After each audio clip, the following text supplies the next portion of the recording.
전에 말했던 조선일보의 만행, 그 중에 하나를 한번 제가 단적인 예를 들어볼게요. 김희중 부속실장, 검찰에 가서 조사를 받고 그 당시에 돈을 전달했다고 하는 여성 행정관에게 혼쭐이 났다, 대질신문할 때. 그러면서 조선일보가 막 보도를 했어요. 행정관이 나한테 삿대질했다고 하고 막 네가 나를 언제 인간 취급이라도 언제 했더냐 뭐 그러면서 10만 달러를 언제 줬냐 뭐 이런 소리를 질렀다는 거예요. 대질신문할 때. 근데 김희중 전 부속실장이 조선일보가 보도한 내용 중에서 사실인 것은 대질신문한 것 빼고는 없다. 조선일보 이 사람들 왜 이러냐. 저쪽 이명박 전 대통령 측이 나를 인격적으로 깎아내려 신뢰성을 낮추는 의도라고 이런 행태가 저쪽의 그릇이다 이렇게 굉장히 비아냥거리는 것까지 보도가 됐거든요. 김희중 비서관이 세게 말했잖아요. 그리고 김백준보다 훨씬 더 김희중 진술이 정말 MB를 아프게 만들었고 결국 MB는 기자회견이라는 형태를 통해서 기자들 앞에 모습을 드러낼 수밖에 없었고 이게 다 김희중의 진술과 아픈 내용 때문에 그런데 결국 이 진술의 신뢰도를 떨어뜨리는 것. 그것은 결국은 김희중이 왜 그런 발언을 했겠냐. 김희중의 개인적인 보복이다, 복수다, 개인 감정이다, 한풀이다.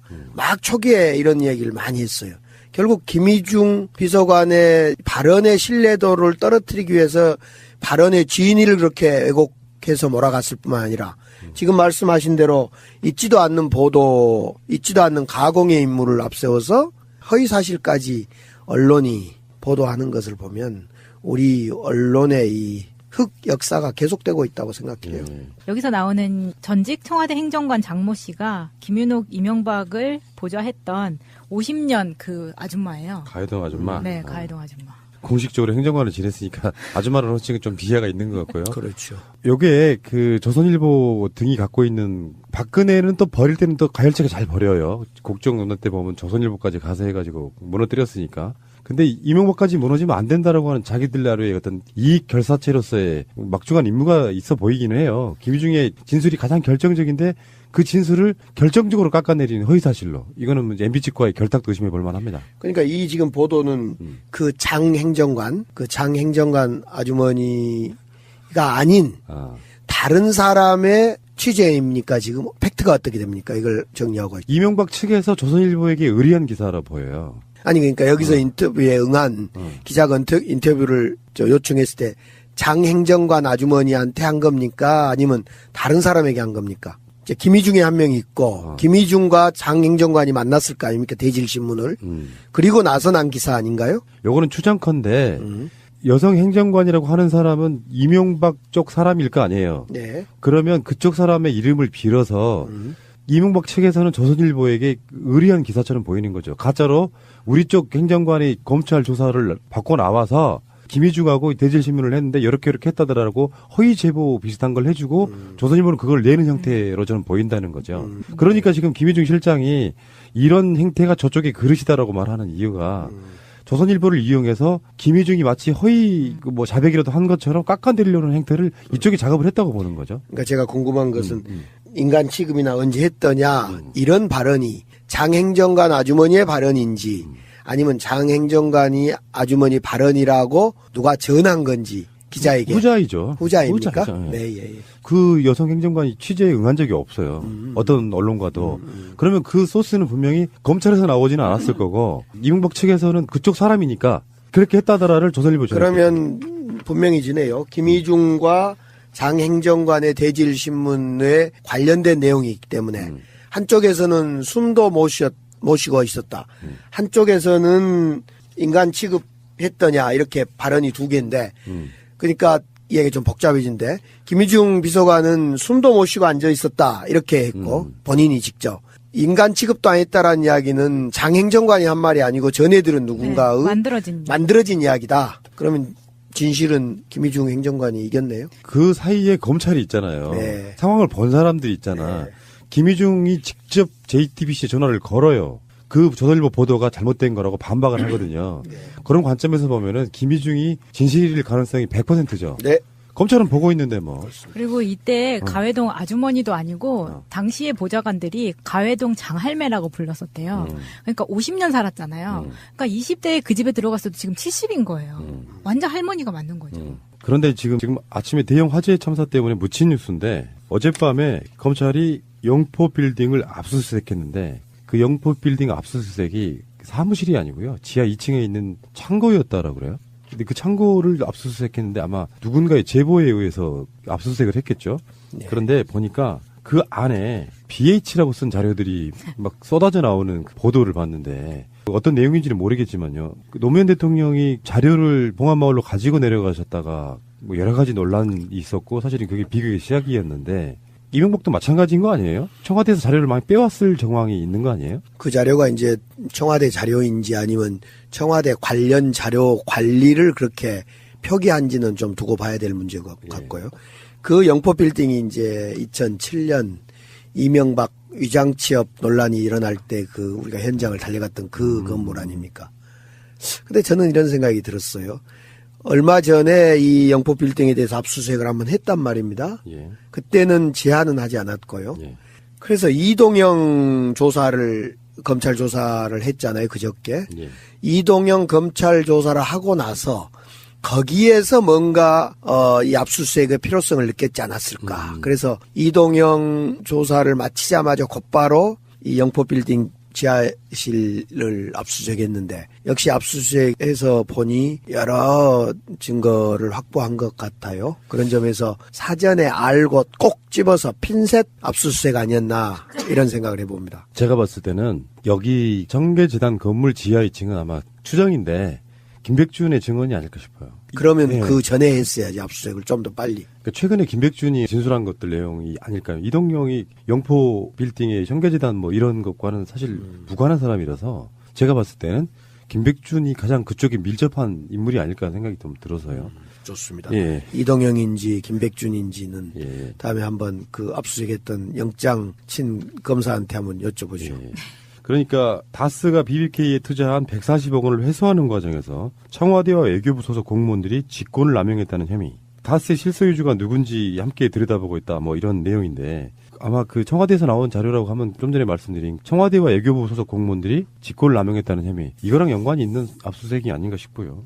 단독으로 나온 보도들 중에 이명박 당선 뒤에도 다스 비자금이 조성됐다는 새로운 단서를 잡았답니다. 사실상 이게 이제 어떤 증거로서가 확보가 됐다고 하면 이게 공소시효가 대량 늘어나는 2007년 12월 21일 이후에 다스 회사 돈을 빼낸 단서를 새로 찾았다. 여기에는 이제 이동영의 여러 가지 진술들이 참고가 되지 않았을까. 중요한 어떤 증거로. 그런 상황인데 이렇게 되면 이제 다스의 공소시효가 사실은 거의 한 달도 남지 않은 상태라고 알려져 있는데 네. 이게 상당히 좀 길어질 가능성이 있네요. 2월달 정도 2월이었죠. 예. 2월이었는데 2017년에 시효가 만료되는 공소시효를 늘릴 수 있는 가능성이 있다 이 말씀이죠. 수사가 좀 더 철저히 될 수 있다. 예, 이런 이야기인 것 같습니다. 다스 비자금 문제는 결국 지금 궁금한 거 대한민국 국민들이면 모두가 궁금할 건데 정두원의 지금 모두가 입을 쳐다보고 있는 거 아닙니까? 그래서 정두원이 이야기하는 그 세 가지 중에 한 가지가 비자금일 것 같아요. 돈일 것 같은데 그런 점에서 새로운 비자금 확보에 대한 어떤 조성에 대한 이야기가 나왔다 그래서 결국 이 비자금이 이제 선거 전 경선 때 비자금이 하나가 있을 거고 경선에 이기고 나서 지금처럼 대통령이 된 이후에 비자금이 하나가 있을 거고 두 가지가 있을 것 같아요. 그런 점에서 이 세 가지 중에 한 가지는 이 비자금 아닌가 이게 확신이 좀 들어요. 근데 비자금은 대통령이 된 전이나 후나 이 사람이 뭐 달라질 것이 없고 당시에 대통령 당선됐을 때 당시의 분위기가 이권을 잡은 듯한 그런 축하 분위기였다는 증언을 보면은 후에도 당연히 오히려 대통령직을 이용해서 비자금을 조성했을 가능성이 더 크죠. 네. 2007년 12월 21일 형사소송법이 개정돼 가지고요. 그 이전에 일어난 사건들은 10년 그리고 그 이후에 일어난 사건들은 15년도 늘어났기 때문에 지금 2017년에 공소시효가 그 BBK 관련한 관련자들 있잖아요. 이 사람들에 대한 임직원들 처벌할 수가 없었는데 2007년 12월 21일 이후에 이 사건이 일어났기 때문에 비자금 조성한 게 일어났기 때문에 앞으로 공소시효는 사실상 5년이 더 남아있는 상태가 될 수도 있다는 것이죠. 그래서 이제 이게 이야기가 어떤 쪽으로 발전을 하고 있느냐면 지금 보도를 보면은 이명박에 대해서 피의자 신분으로 검찰이 이제 전환했다 이렇게 이야기를 하고 있으니까 영포 빌딩 압수수색도 그렇고 피의자 신분인 것과 그냥 참고인 신분인 것과 등등은 엄청나게 다른 거잖아요, 의원님. 그러죠. 피의자 신분이라는 것은 어떤 혐의가 구체화, 특정화돼 있다라는 예. 건데, 저는 이 지점에서 이제 그러면 MB를 조사를 하는 건 맞는다고 봐요. 근데 어느 시기에 조사를 해야 되는 건지, 즉 소환을 해야 되는 건지에 대해서 평창 올림픽 전에 하는 것이 맞는 건지에 대해서 저는 조금 다른 생각을 가지고 있어요. 예를 들면 지금 어떻든 평창 올림픽을 성공시켜야 되는, 평화 올림픽으로 성공시켜야 되고, 이 평창 올림픽에 지금 역대 대통령도 다 초대된 겁니까? 지금 네, MB도 초대한 초대됐습니다. 거죠. 예. 그리고 아베도 온다 그러고, 그래서 평창 올림픽은 치러야 되는 게 아니냐. 그래서 저는 MB 소환 시기를 평창 올림픽 이후로 가져가는 게 어쩌냐라는 생각을 조심스럽게 해봤어요. 예. MB를 설령 이제 피의자로 특정되더라도 소환할 계획이 있다 하더라도 좀 평창 이후로 하면 어쩔까, 저는 이런 생각을 해봤어요. 의원님 말씀에도 일리가 있습니다. 네. 그러니까 이게 올림픽 바로 직전에 국내가 시끌시끌해지고 그러면 이제 뭐 일종의 허니 수구 세력들로부터의 어떤 반발 이런 것들이 극심하게 올림픽 축하 분위기 쪽으로 가는 게 아니라 네. 여러 가지 논란으로 쌓일 수도 있고 그래서 네. 잠깐 좀 정치적 고려 분명히 그건 맞는 거예요. 어떤 원칙대로만 갈 수는 없는 부분인데 또 그러고 나면은 올림픽 끝나고 나면 또 이제 지방선거로 급격히 바뀌는 상황에서 선거용이라고 또 공격할 가능성이 있고 그래서 여러 가지 일장일단은 있긴 있습니다만 어느 쪽으로 판단하느냐는 청와대의 생각이 아니고 검찰의 생각이니까 청와대가 그걸 조율할 수는 없는 거잖아요. 그런 그렇죠. 상태를 보면 올림픽을 위해서 좀 늦춰줘라도 이렇게 말할 수도 없는 거고 이런 부분에서는 민주주의라는 게 그래서 힘들다고 봐요. 그렇죠. 검찰의 자기 판단과 자기 스케줄대로 수사하는 것이 맞다고 생각하고요. 또 일리가 있네요. 평창 올림픽 이후에는 또 이유대로 또 다른 이유가 있을 것 같기 때문에 마음대로 하세요. 검찰 마음대로 하세요. 예전 같으면은 이명박 때나 박근혜 때 같으면은 분명히 조율했을 거예요. 자기들이 네. 정치적으로. 그러니까 노무현 대통령 돌아가시는 것도 보면 그렇잖아요. 청와대 입김 같은 것들이 제대로 작용했다는 게 느껴지잖아요. 그래서 막 모욕 추구하는 거, 국정원까지 동원되는 걸 보고 우리가 분노했는데 참 어렵네요, 이게. 네. 그래서 저희들이 한번 방송 제목으로도 나갔어요. 이명박의 소환에는 적절한 타이밍이라는 게 없다는 게 일찍 소환해도 문제, 끝나고 소환해도 문제. 왜냐하면 그쪽에서 거는 반대 내용들은 다 예상이 되는 부분들이 있기 때문에 그렇다는 말씀 드려보고요. 저는 개인적으로 빨리 소환했으면 좋겠습니다. 오늘 이상득 의원이 이제 소환돼서 조사를 받았기 때문에 예. 또 그 이상득 의원의 조사 결과에 따라 또 많은 내용이 달라질 수도 있을 것 같고요. 내 내용이 있기 때문에 한쪽에서는 숨도 모시고 있었다. 한쪽에서는 인간 취급했더냐 이렇게 발언이 두 개인데 그러니까 이야기 좀 복잡해진데 김희중 비서관은 숨도 못 쉬고 앉아 있었다 이렇게 했고 본인이 직접 인간 취급도 안 했다라는 이야기는 장행정관이 한 말이 아니고 전해 들은 누군가의 만들어진 이야기다. 그러면 진실은 김희중 행정관이 이겼네요. 그 사이에 검찰이 있잖아요. 네. 상황을 본 사람들이 있잖아. 네. 김희중이 직접 JTBC에 전화를 걸어요. 그 조선일보 보도가 잘못된 거라고 반박을 하거든요. 네. 그런 관점에서 보면은 김희중이 진실일 가능성이 100%죠. 네. 검찰은 보고 있는데 뭐. 그리고 이때 가회동 아주머니도 아니고 당시의 보좌관들이 가회동 장할매라고 불렀었대요. 그러니까 50년 살았잖아요. 그러니까 20대에 그 집에 들어갔어도 지금 70인 거예요. 완전 할머니가 맞는 거죠. 그런데 지금 아침에 대형 화재 참사 때문에 묻힌 뉴스인데 어젯밤에 검찰이 영포 빌딩을 압수수색했는데 그 영포 빌딩 압수수색이 사무실이 아니고요. 지하 2층에 있는 창고였다라고 그래요. 근데 그 창고를 압수수색했는데 아마 누군가의 제보에 의해서 압수수색을 했겠죠. 네. 그런데 보니까 그 안에 BH라고 쓴 자료들이 막 쏟아져 나오는 그 보도를 봤는데 어떤 내용인지는 모르겠지만요. 그 노무현 대통령이 자료를 봉안마을로 가지고 내려가셨다가 뭐 여러 가지 논란이 있었고 사실은 그게 비극의 시작이었는데 이명박도 마찬가지인 거 아니에요? 청와대에서 자료를 많이 빼왔을 정황이 있는 거 아니에요? 그 자료가 이제 청와대 자료인지 아니면 청와대 관련 자료 관리를 그렇게 표기한지는 좀 두고 봐야 될 문제 같고요. 그 영포 빌딩이 이제 2007년 이명박 위장 취업 논란이 일어날 때 그 우리가 현장을 달려갔던 그 건물 아닙니까? 근데 저는 이런 생각이 들었어요. 얼마 전에 이 영포 빌딩에 대해서 압수수색을 한번 했단 말입니다. 예. 그때는 제한은 하지 않았고요. 예. 그래서 이 등이 갖고 있는 박근혜는 또 버릴 때는 또 가열차게 잘 버려요. 국정농단 때 보면 조선일보까지 가서 해가지고 무너뜨렸으니까. 근데 이명박까지 무너지면 안 된다라고 하는 자기들 나름의 어떤 이익 결사체로서의 막중한 임무가 있어 보이기는 해요. 김희중의 진술이 가장 결정적인데 그 진술을 결정적으로 깎아내리는 허위사실로. 이거는 MB 측과의 결탁도 의심해 볼 만합니다. 그러니까 이 지금 보도는 그 장 행정관 아주머니가 아닌 다른 사람의 취재입니까? 지금 팩트가 어떻게 됩니까? 이걸 정리하고. 이명박 측에서 조선일보에게 의리한 기사라 보여요. 아니 그러니까 여기서 인터뷰에 응한 기자가 인터뷰를 요청했을 때 장 행정관 아주머니한테 한 겁니까? 아니면 다른 사람에게 한 겁니까? 이제 김희중에 한 명이 있고 김희중과 장 행정관이 만났을 거 아닙니까? 대질신문을. 그리고 나서 난 기사 아닌가요? 요거는 추정컨대 여성 행정관이라고 하는 사람은 이명박 쪽 사람일 거 아니에요. 네. 그러면 그쪽 사람의 이름을 빌어서 이명박 측에서는 조선일보에게 의리한 기사처럼 보이는 거죠. 가짜로 우리 쪽 행정관이 검찰 조사를 받고 나와서 김희중하고 대질신문을 했는데 이렇게 했다더라고 허위 제보 비슷한 걸 해주고 조선일보는 그걸 내는 형태로 저는 보인다는 거죠. 그러니까 지금 김희중 실장이 이런 행태가 저쪽의 그릇이다라고 말하는 이유가 조선일보를 이용해서 김희중이 마치 허위 자백이라도 한 것처럼 깎아내리려는 행태를 이쪽이 작업을 했다고 보는 거죠. 그러니까 제가 궁금한 것은 인간 취급이나 언제 했더냐 이런 발언이 장 행정관 아주머니의 발언인지 아니면 장 행정관이 아주머니 발언이라고 누가 전한 건지 기자에게. 후자이죠. 후자입니까? 후자죠. 네, 예. 그 여성 행정관이 취재에 응한 적이 없어요.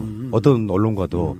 그러면 그 소스는 분명히 검찰에서 나오지는 않았을 거고 이명박 측에서는 그쪽 사람이니까 그렇게 했다더라를 조선일보 그러면 분명히 지네요. 김희중과 장 행정관의 대질신문에 관련될 수 있는 가능성이 있다 이 말씀이죠. 수사가 좀 더 철저히 될 수 있다. 예, 이런 이야기입니다.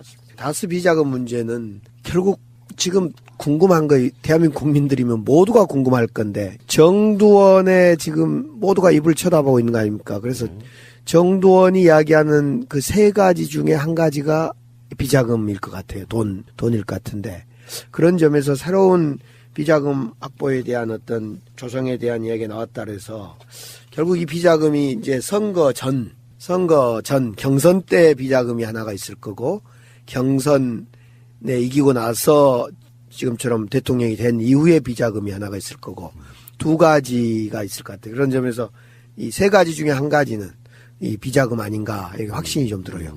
근데 비자금은 대통령이 된 전이나 후나 이 사람이 뭐 달라질 것이 없고 당시에 대통령 당선됐을 때 당시의 분위기가 이권을 잡은 듯한 그런 축하 분위기였다는 증언을 보면은 후에도 당연히 오히려 대통령직을 이용해서 비자금을 조성했을 가능성이 더 크죠. 네. 2007년 12월 21일 형사소송법이 개정돼 가지고요. 그 이전에 일어난 사건들은 10년 그리고 그 이후에 일어난 사건들은 15년도 늘어났기 때문에 지금 2017년에 공소시효가 그 BBK 관련한 관련자들 있잖아요. 이 사람들에 대한 임직원들 처벌할 수가 없었는데 2007년 12월 21일 이후에 이 사건이 일어났기 때문에 비자금 조성한 게 일어났기 때문에 앞으로 공소시효는 사실상 5년이 더 남아있는 상태가 될 수도 있다는 것이죠. 그래서 이제 이게 이야기가 어떤 쪽으로 발전을 하고 있느냐면 지금 보도를 보면은 이명박에 대해서 피의자 신분으로 검찰이 이제 전환했다 이렇게 이야기를 하고 있으니까 영포 빌딩 압수수색도 그렇고 피의자 신분인 것과 그냥 참고인 신분인 것과 등등은 엄청나게 다른 거잖아요, 의원님. 그렇죠. 피의자 신분이라는 것은 어떤 혐의가 구체화, 특정화돼 있다라는 건데 저는 이 지점에서 이제 그러면 전에 말했던 조선일보의 만행 그 중에 하나를 한번 제가 단적인 예를 들어볼게요. 김희중 부속실장 검찰에 가서 조사를 받고 그 당시에 돈을 전달했다고 하는 여성 행정관에게 혼쭐이 났다 대질신문할 때 그러면서 조선일보가 막 보도를 했어요. 행정관이 나한테 삿대질했다고 하고 막 네가 나를 언제 인간 취급이라도 언제 했더냐 뭐 그러면서 10만 달러를 언제 줬냐 뭐 이런 소리를 질렀다는 거예요. 대질신문할 때. 근데 김희중 전 부속실장이 조선일보가 보도한 내용 중에서 사실인 것은 대질신문한 것 빼고는 없다. 조선일보 이 사람들 왜 이러냐. 저쪽 이명박 전 대통령 측이 나를 인격적으로 깎아내려 신뢰성을 낮추는 의도라고 이런 행태가 저쪽의 그릇이다 이렇게 굉장히 비아냥거리는 것까지 보도가 됐거든요. 김희중 비서관이 세게 말했잖아요. 그리고 김백준보다 훨씬 더 김희중 진술이 정말 MB를 아프게 만들었고 결국 MB는 기자회견이라는 형태를 통해서 기자들 앞에 모습을 드러낼 수밖에 없었고 이게 다 김희중의 진술과 아픈 내용 때문에 그런데 결국 이 진술의 신뢰도를 떨어뜨리는 것 그것은 결국은 김희중이 왜 그런 발언을 했겠냐 김희중의 개인적인 보복이다 복수다 개인 감정이다 한풀이다 막 초기에 이런 얘기를 많이 했어요. 결국 김희중 비서관의 발언의 신뢰도를 떨어뜨리기 위해서 발언의 진위를 그렇게 왜곡해서 몰아갔을 뿐만 아니라 지금 말씀하신 대로 있지도 않는 보도, 있지도 않는 가공의 인물을 앞세워서 허위사실까지 언론이 보도하는 것을 보면 우리 언론의 이 흑 역사가 계속되고 있다고 생각해요. 여기서 나오는 전직 청와대 행정관 장모 씨가 김윤옥, 이명박을 보좌했던 50년 그 아줌마예요. 가해동 아줌마. 네, 가해동 아줌마. 공식적으로 행정관을 지냈으니까 아줌마라는 호칭은 좀 비하가 있는 것 같고요. 그렇죠. 요게 그 조선일보 이동영 조사를 검찰 조사를 했잖아요. 그저께. 예. 이동영 검찰 조사를 하고 나서 거기에서 뭔가 이 압수수색의 필요성을 느꼈지 않았을까. 그래서 이동영 조사를 마치자마자 곧바로 이 영포빌딩 지하실을 압수수색했는데 역시 압수수색에서 보니 여러 증거를 확보한 것 같아요. 그런 점에서 사전에 알고 꼭 집어서 핀셋 압수수색 아니었나 이런 생각을 해봅니다. 제가 봤을 때는 여기 정계재단 건물 지하 2층은 아마 추정인데 김백준의 증언이 아닐까 싶어요. 그러면 예. 그 전에 했어야지 압수수색을 좀 더 빨리. 그러니까 최근에 김백준이 진술한 것들 내용이 아닐까요? 이동영이 영포 빌딩의 정계재단 뭐 이런 것과는 사실 무관한 사람이라서 제가 봤을 때는 김백준이 가장 그쪽에 밀접한 인물이 아닐까 생각이 좀 들어서요. 좋습니다. 예. 이동영인지 김백준인지는 예. 다음에 한번 그 압수수색했던 영장 친 검사한테 한번 여쭤보죠. 예. 그러니까 다스가 BBK에 투자한 140억 원을 회수하는 과정에서 청와대와 외교부 소속 공무원들이 직권을 남용했다는 혐의. 다스의 실소유주가 누군지 함께 들여다보고 있다. 뭐 이런 내용인데 아마 그 청와대에서 나온 자료라고 하면 좀 전에 말씀드린 청와대와 외교부 소속 공무원들이 직권을 남용했다는 혐의. 이거랑 연관이 있는 압수수색이 아닌가 싶고요. 단독으로 나온 보도들 중에 이명박 당선 뒤에도 다스 비자금이 조성됐다는 새로운 단서를 잡았답니다. 사실상 이게 이제 어떤 증거로서가 확보가 됐다고 하면 이게 공소시효가 대량 늘어나는 2007년 12월 21일 이후에 다스 회사 돈을 빼낸 단서를 새로 찾았다. 여기에는 이제 이동영의 여러 가지 진술들이 참고가 되지 않았을까. 중요한 어떤 증거로. 그런 상황인데 이렇게 되면 이제 다스의 공소시효가 사실은 그 한 달도 남지 않은 상태라고 알려져 있는데 네. 이게 상당히 좀 길어질 가능성이 있네요. 2월달 정도였는데 2월이었죠. 예. 2월이었는데 2017년에 시효가 만료되는 공소시효를 늘릴 수